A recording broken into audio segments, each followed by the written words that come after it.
Marilyn. We'll find our seats once again, friends.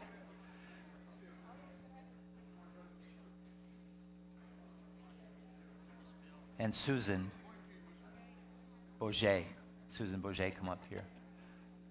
Be receiving our offering in just a moment. So if you have tithes or offerings, you can prepare those. And we have a couple short testimonies. Marilyn. Thank you. Talk in the mic.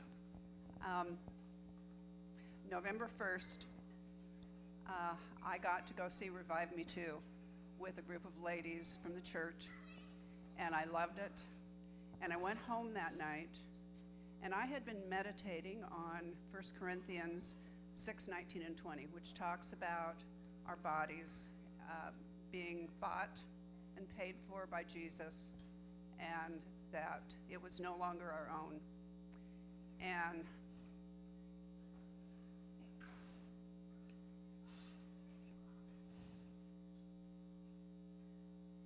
I got on my face before the Lord that night, before I went to bed, and I said, you know everything about me, and you know that I smoke, and you know that I hate them, and you know that I love them, and you know how many times I've tried to quit, and it's not working, and I'll never be able to do it without your help, without you really stepping up for me, God. And I went to bed, and I haven't smoked since.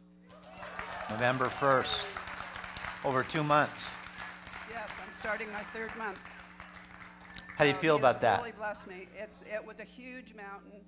I have tried hundreds of times to quit through the years since I was in my 20s, and I've never been successful. I knew how to stop, but I always picked them up again. And I remember thinking, after I had prayed that prayer,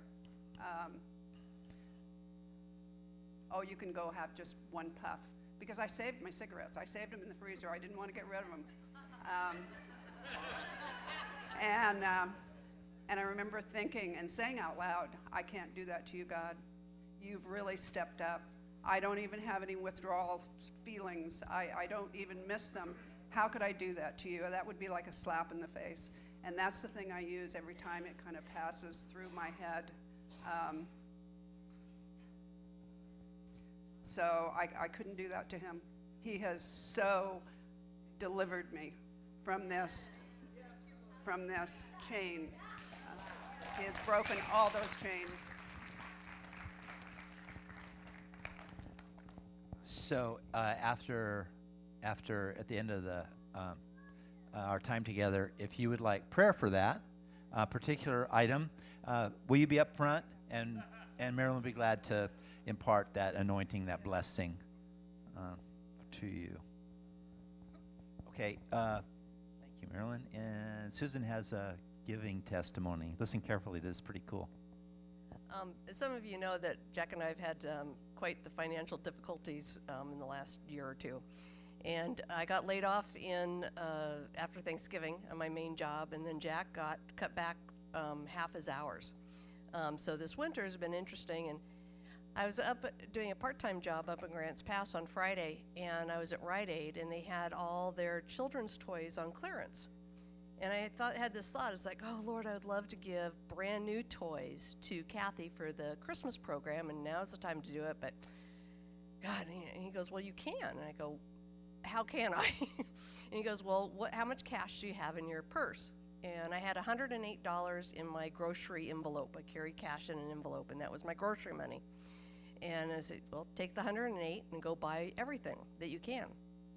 So I bought $500 worth of toys, brand new RC racing cars and just stuff. And the Lord said, give it to Kathy as a seed money and seed gifts that she would have the new year, and everybody else can do it too. So I said, okay. So I had to come home and tell Jack. I said, no, I just spent the grocery money. And he goes, great, no problem. So he's a man of God. Yeah, so that was Friday. So Saturday, I get an email from some friends of ours up in Bellingham, Washington. And they've been having the last 3 years terrible financial issues, just really hardships. And she emailed me and said, You can't believe it, but Friday I got this settlement bonus, and it was a great praise report, and we are basically not in a church in the moment. We want to send you a tithe on it. And so we're sending you $1,080. And yeah, it was so I spent 108, and God and didn't give me the 108 back. He gave me 108,000. He added a zero at the end, and he is just really good. That's just fun.